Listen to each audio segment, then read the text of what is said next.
নমস্কার, আপনারা দেখছেন ভিস্তা ভয়েস।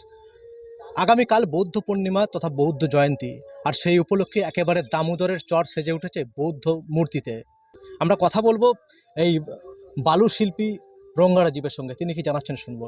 দাদা, আপনার কাল বৌদ্ধ পূর্ণিমা দিবস, তার আগে আপনি দেখছেন আজ থেকেই শুরু করেছেন বৌদ্ধ পূর্ণিমা বৌদ্ধ মূর্তি করতে, কেন কি বলবেন?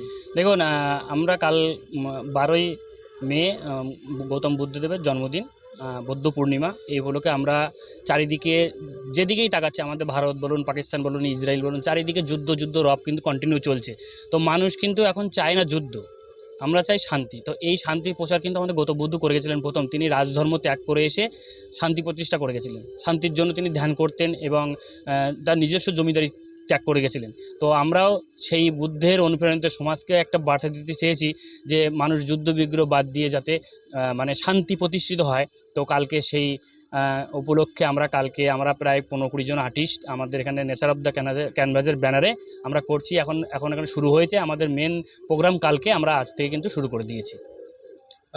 মূলত কতগুলো মূর্তি হচ্ছে বা কি কি? দেখুন, আমাদের এখানে আশেপাশে আমরা প্রচুর বালির ঢিবি করেছি, জিসিবি দিয়ে কেটে করেছি এবং ন্যাচারাল হয়ে এসছে। তো আমরা প্রায় 10-15খানা গৌতম বুদ্ধের মূর্তি করব এবং আমাদের দুর্গাপুরের স্যান্ড আর্টিস্ট আছে, জীবনানন্দ রায় আছে, আরও বাইরে থেকে কলকাতা থেকে আছে, নবদ্বীপ থেকে, ওরা আসছে, এখনই এসে পৌঁছায়নি, এসে যাবে।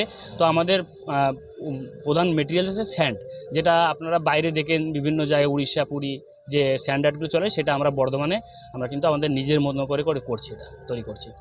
একেবারে শান্তির যিনি প্রসার ঘটিয়েছিলেন বৌদ্ধদেব, তার জন্মদিন, এবং সেই বার্তাকে সামনে রেখেই কিন্তু এই মূর্তির কাজ করে চলেছেন রঙ্গারাজীব।